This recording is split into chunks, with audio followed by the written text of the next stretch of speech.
Hola, saludos. Estamos acá con la segunda videoclase de la Cátedra de Administración Financiera, titulada La información financiera y los estados financieros. Hay que recordar de que la contabilidad nos va a servir, según la clase pasada, para analizar la información, condensarla y estructurarla en diferentes libros que nos van a servir como soporte en un futuro para tomar decisiones. Pero para la toma de decisiones necesitamos estructurarla, necesitamos adecuarla para que se entienda, para que todo el mundo lo entienda. Y para tal motivo tenemos que hacerlo a través de un estado financiero.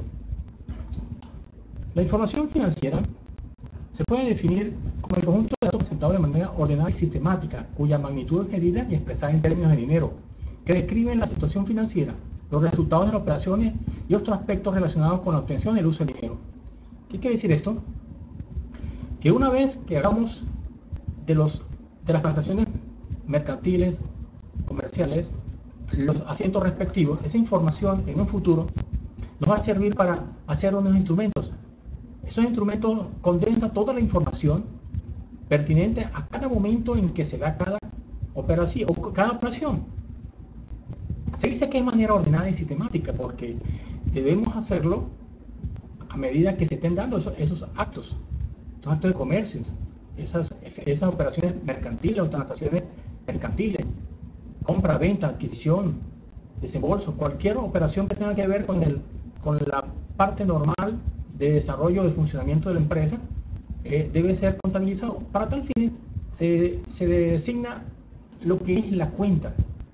La cuenta, valga la redundancia, es la unidad contable, la cual le permite clasificar o darle una connotación a cada elemento que integran cada operación financiera, cada transacción comercial. Es decir, si voy a vender mercancía, por consiguiente sale una mercancía. Esa mercancía debo contabilizarlo. Nosotros podemos llamarlo como inventario de mercancía. Ya tiene su nombre propio. También afecta lo que es el banco. Dependiendo de la naturaleza de cada cuenta, nosotros le vamos asignando su nombre correspondiente, el grupo correspondiente.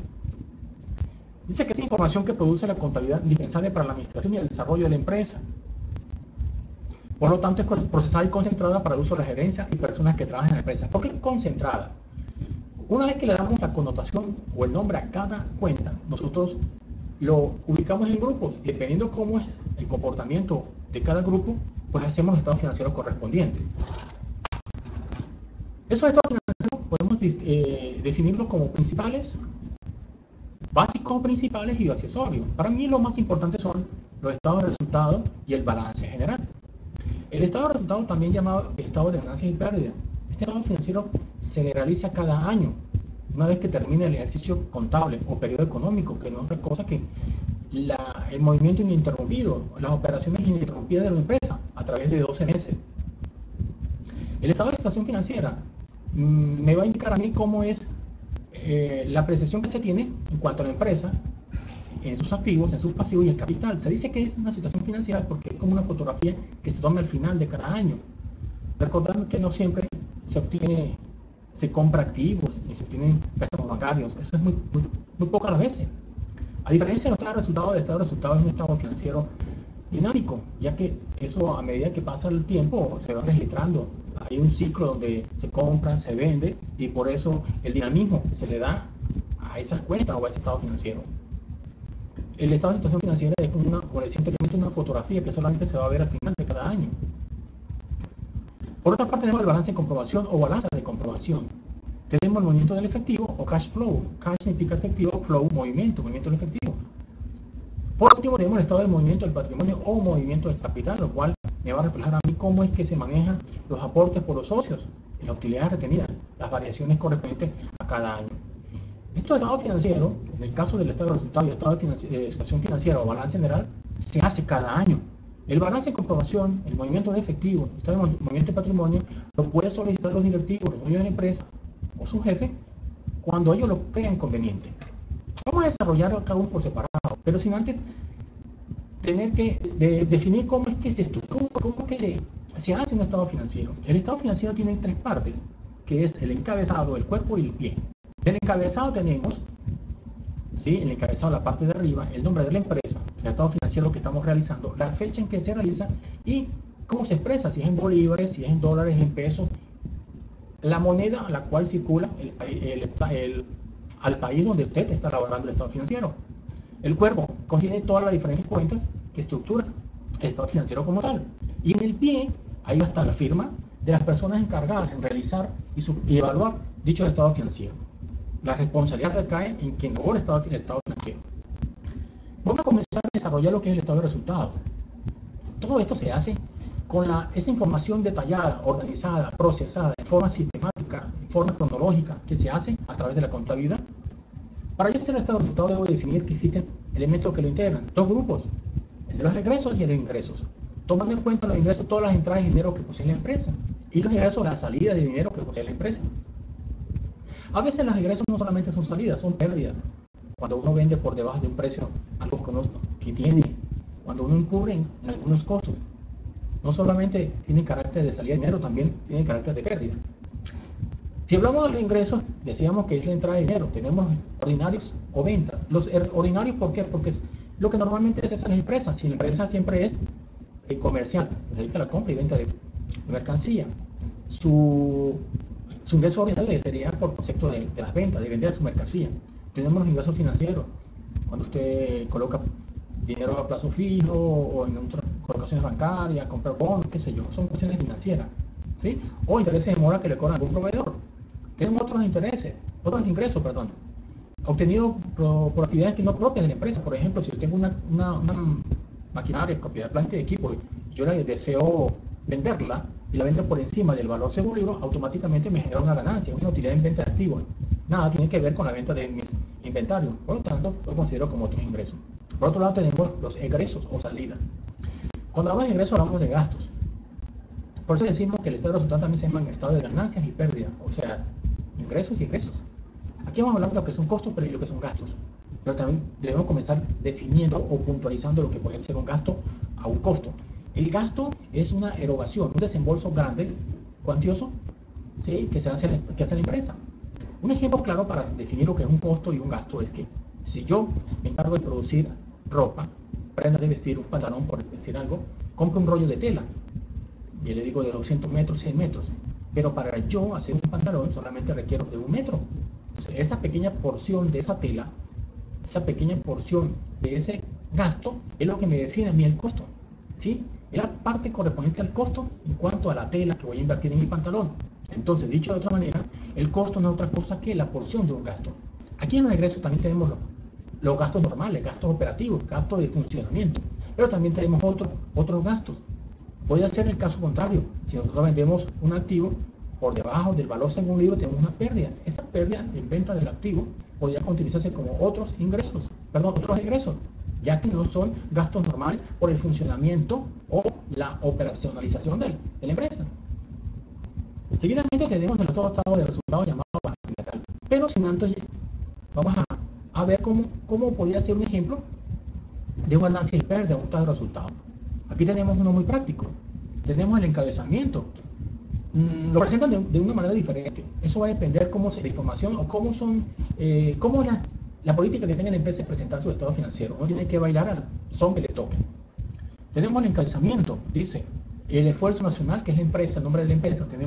Después tenemos el estado financiero, que es el estado resultado, la fecha al 31 de diciembre. Esa fecha puede ir de 1 de enero al 31 de diciembre o al 31 de diciembre. No necesariamente el periodo económico, periodo contable, ejercicio económico sea de esta manera. Podría comenzar desde enero, febrero, marzo. Es los 12 meses ininterrumpidos. Sin embargo, la mayoría de empresas le dan por arrancar en enero. ¿Para qué? Para que se le haga más fácil la distribución de las utilidades, de los dividendos y a su vez que cumplir con los requerimientos del fisco, de Hacienda, con respecto a los impuestos. Tenemos el cuerpo. El cuerpo no es otra cosa que los bloques que entregan todas las diferentes cuentas de cada estado financiero. En este caso particular, tiene que ver con ingresos y egresos. Seguidamente tenemos el balance general. Decíamos que era un estado financiero o que era muy estático, porque casi no se, esa cuenta casi no se mueve, algunas que otras. Pero una fotografía que se hace al final de cada año. No hay que dejar a un lado que si de repente algún jefe le pide a ustedes hacer cualquier estado financiero, no hay que esperar que se venga el año completo, podemos hacer un corte. Sin embargo, no se preocupen, existen programas, el cual ustedes pueden vaciar información, por ejemplo el TXT, y ustedes pueden llegar automáticamente, el programa le hace todo, le almacena la información, le procesa la información y automáticamente le diseña lo que es nómina y le diseña también los estados financieros como tal. Solamente es revisar y dar una pequeña evaluación y eso es todo. Tenemos aquí el balance general, que comprende también tres grupitos, tres pequeños bloques: activos, pasivos y capital. Los activos se definen contablemente como todos aquellos bienes y derechos que posee la empresa. Aquí tenemos los activos corrientes. Los activos corrientes también se denominan activos circulantes porque son los que se tienen más movimiento en la empresa, los que circulan, los que se mueven. Por ejemplo, el dinero, compra, vende, vende, compra, compra, vende, siempre hay movimiento. Pago las cuentas por pagar. Cuentas por cobrar, cosas que se dan constantemente. Son movimientos que se dan en el corto plazo, se mueven rápido. Tenemos los activos fijos. Los activos fijos hoy en día se conocen como propiedad, planta y equipo, todo lo que posee la empresa, ¿sí? Que se está usando para la empresa. Ahí tenemos lo mobiliario, las máquinas, equipo. Cada grupo de cuentas resume un determinado número de cuentas. Es decir, si hablamos de mobiliario, dice que mobiliario es todo aquella que tiene patas, se mueve. Ahí vamos a meter mesas, sillas, escritorio, podemos meter estantes, todo lo que tengan que ver. Eso es la naturaleza que le da la contabilidad. Por otro lado tenemos otros activos que ustedes consideran, otras inversiones, otros activos, terreno para futuras construcciones, qué sé yo. Hoy en día los activos, propiedad, planta, equipo, activos fijos, junto con los otros activos, los dos los agrupan y los conocemos como activos no corrientes. Entonces tenemos la nueva estructura: activos corrientes y activos no corrientes. Tenemos los pasivos. Pasivos me dicen a mí la contabilidad que son deudas o compromisos y obligaciones que tiene la empresa. Tenemos los pasivos corrientes o pasivos circulantes, que son deudas que se deben cancelar a corto plazo. Un sobregiro bancario, unas cuentas por pagar, todo lo que tenga que ver a corto plazo. Tenemos el pasivo a largo plazo, mayores a un año, hipoteca, préstamos bancarios. Otros pasivos, ¿sí? Otro pasivo, tenemos otro ingreso diferido, por decir algo, otro pasivo. Al igual que el grupo anterior, lo que son pasivos circulantes, a largo plazo, y los otros pasivos, los dos conforman el pasivo no corriente. Entonces, en pocas palabras, la clasificación que dan en el estado financiero es pasivos corrientes y pasivos no corrientes. Seguidamente tenemos el grupo de los patrimonios. En patrimonio tenemos el capital. En el capital son los aportes que dan los diferentes socios, dueños de la empresa, las utilidades retenidas que se manejan, lo que arrastran, y las utilidades del periodo anterior. Cuando normalmente la empresa termina la elección económica el 31 de diciembre, no le da chance para llegar y declarar los dividendos, entonces se arrastra al periodo siguiente, siempre y cuando en 3 meses tiene la potestad de declarar, pagar lo que son los intereses a los dividendos de los socios. A los trabajadores también le corresponde una parte de las utilidades, pero esas utilidades retenidas están disfrazadas a través de algo que se conoce como los aguinaldos. Las utilidades por distribuir a los trabajadores se les anticipan en diciembre a través de los respectivos aguinaldos. Tenemos la estructura, arriba el encabezado, tiene el nombre de la entidad. Primero el nombre de la entidad puede ir primero, como puede ir primero el estado financiero. Yo por lo general siempre coloco el nombre de la empresa y después el nombre del estado financiero, es decir, empresa Drolanca, compañía anónima, después viene el estado financiero que yo hago, que es balance general, que es la fecha. La fecha se puede hacer del 1/1 al 31/12 o se puede colocar al 31/12 del año que estamos trabajando. Dice expresado en bolívares fuertes, bolívares soberanos, la moneda a la cual estamos trabajando. Aquí tenemos la clasificación del estado financiero como tal.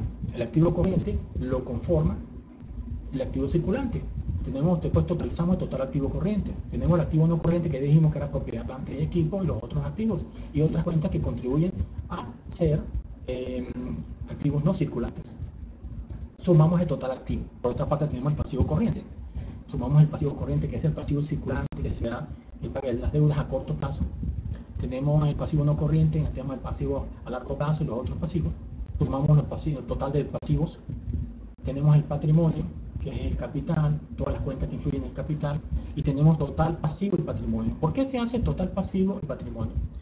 Se debe cumplir la ecuación patrimonial, tiene que haber una igualdad, ¿sí?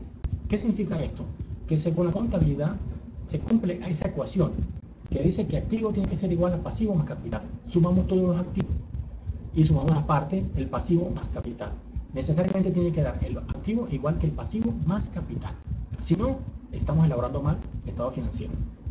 Abajo en el pie tenemos la firma del gerente, los jefes o las firmas autorizadas y la firma del CPC, que no es otra cosa que el contador público colegiado. Avanzando un poco más, tenemos el balance de comprobación. En el balance de comprobación o balanza de comprobación es un estado financiero que me permite a mí saber si he cometido algún error, a veces por omisión, a veces uno por desconocimiento, por ignorancia o por estar distraído, comete errores contablemente. Recuerden que la contabilidad es delicada y no podemos dar el lujo de tener ciertos errores, ciertas equivocaciones. Así como los libros no se pueden mutilar, no se pueden dañar, tampoco la información se puede tener tachaduras ni borradores, ni borrones, perdón. ¿Qué hacemos entonces? Si tenemos la duda de que cometimos algún error, podemos manejar este tipo de inventario, de estado financiero llamado balance de comprobación. Es muy útil. En ese balance de comprobación, ¿qué me refleja a mí?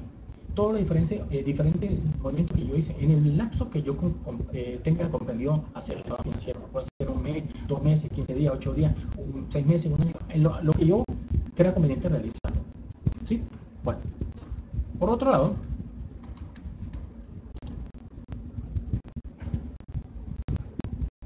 vamos a ver la estructura del balance de comprobación. Tenemos el estado financiero, el encabezado, perdón, del estado financiero, la descripción de las diferentes cuentas que se han manejado. Por un lado tenemos el número de cuentas. Esto tiene que ver mucho con el SAI contable. El 1.1.1 es el grupo que se le da, la codificación que se le da en el SAI contable. Por otro lado tenemos el débito o el debe, que son las cuentas que se cargan, las cuentas que realmente tienen ese sentido, tienen ese saldo deudor. Y después colocamos las cuentas por el haber, ahí nos llaman crédito. Crédito es ingresos o es el haber. Cuando decimos que tiene saldo acreedores, porque tenemos que registrarlo por el haber. Si decimos que tiene saldo deudor, tenemos que registrarlo por el debe. Una vez que sumamos todos los grupos, por ejemplo, la parte del debe, nos tiene que dar igual que la parte del haber. Si existe algún problema, nosotros nos evidenciamos ahí. ¿Qué puede pasar? Que por desconocimiento, por error, omisión o distraído, podemos colocar números que de repente puede ser traspuesto. La transposición de números dígitos es normal. En vez de colocar 630, colocamos 360.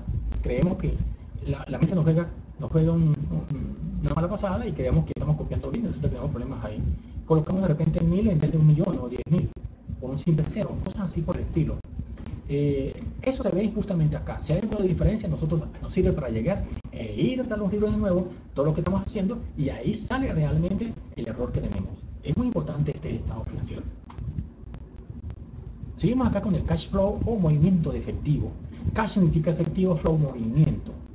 Este movimiento efectivo lo que permite a mí es cómo se maneja dentro de la empresa el efectivo. ¿Cómo realmente circula? Tenemos dos métodos para calcular, el método indirecto y el método directo. El método directo se emplea en la caja, el dinero, ¿sí? en la venta, el movimiento de la venta. Y el otro método, que es indirecto, tiene que ver con, perdón, el directo tiene que ver con el ganancia y pérdida, mientras que el indirecto tiene que ver con las ventas, el dinero que ingresa, ventas. Tenemos tres grupos, tenemos la actividad de operación, la actividad de inversión y la actividad de financiamiento. Estos tres grupos me van a formar el estado financiero. La actividad de operación son todos los movimientos que se han dado para que la empresa se mantenga en circulación, en funcionamiento. Tenemos las actividades de inversión, que es lo que se compra, propiedad, planta y equipo, edificios, maquinaria, equipo. Actividades de financiamiento, cómo hago yo para recoger dinero, bien sea emisión de bonos, emisión de nuevas acciones, intereses financieros, gastos financieros, qué sé yo. Con esos tres grupos nosotros estructuramos lo que a mano derecha tenemos como el famoso estado financiero llamado flujo de efectivo o movimiento de efectivo. Muy importante para la empresa, en cualquier momento se lo pueden pedir a uno. Ahí hay programas también, como el TXT o programas completos, donde aparece también este tipo de estructura y solamente lo que tiene que vaciar información y más nada. Por último, tenemos el estado del movimiento del patrimonio. ¿Para qué nos sirve? Para ver las variaciones que existen en el patrimonio, si aumentó o disminuyó. Tenemos el encabezado, la estructura es el encabezado como siempre, la compañía, el nombre de estado financiero y el periodo, la fecha. Tenemos las cuentas, tenemos el capital social, los aportes de los socios, el superávit donado, aquel dinero agregado que alguien le regala a la empresa o los mismos socios aportan a la empresa, pero en calidad de donación. Tenemos las reservas, la revalorización del patrimonio. Recuerden que el patrimonio o algunos activos, el Estado le da la oportunidad de revalorizarlo por aquello de la inflación. ¿Sí? Adquirir un carro que costaba 5 millones, ya no puede contabilizarlo como 5 millones, sino se le da el sentido verdadero, 50 millones por decir algo. Tenemos la utilidad del ejercicio anterior, la utilidad de ejercicios anteriores que estoy arrastrando, las utilidades retenidas, y tenemos el superávit de valorización. Superávit significa el excedente, algo más que se obtiene, mucho más. Superávit significa que va dinero más adicional. Tenemos el saldo inicial, los aumentos, las disminuciones y el saldo final. Por un lado tenemos como totales 1.695, tenemos 175 como aumento, 30 como disminuciones, aumentos suman, las disminuciones restan y al final nos va a dar 1.840. Tenemos la firma del contador público y algunas personas que tienen ahí la fiscalización. Para terminar, en conclusión, la contabilidad me permite a mí de forma ordenada, sistemática, brindar información a través de los libros para que en un futuro yo esa información pueda estructurarla en este estado financiero. ¿Sí? Los estados financieros me permiten a mí ver la situación real de la empresa, cómo funciona, cómo está operativamente. A través de las ganancias y pérdidas me dice a mí si la empresa ganó o perdió, cómo se fue manejando. Cuando hablamos de toma de decisiones, yo puedo ver a través de un estado financiero si la empresa está haciendo uso de los activos, está haciendo uso, está manejando bien los pasivos, el capital, o por otra parte, está comprando más de lo debido. Con respecto a las ganancias y pérdidas, a mí me refleja a mí en cuanto a las ventas, si estoy comprando mal o estoy comprando bien, si estoy dando buenos descuentos, si los gastos operativos son muy grandes. Todo eso se hace a través de toma de decisiones, pero para tener toma de decisiones necesito tener los estados financieros estructurados para yo analizarlo. Eso se hace en un futuro con algunos indicadores financieros, ¿sí? Que yo desarrollaré en fase posterior. Por lo tanto, hoy debieron asimilar o conocer cómo son los diferentes estados financieros que nosotros debemos realizar, estructurar, manejar, gracias a la información financiera. Que estén muy bien. Bendiciones para todos.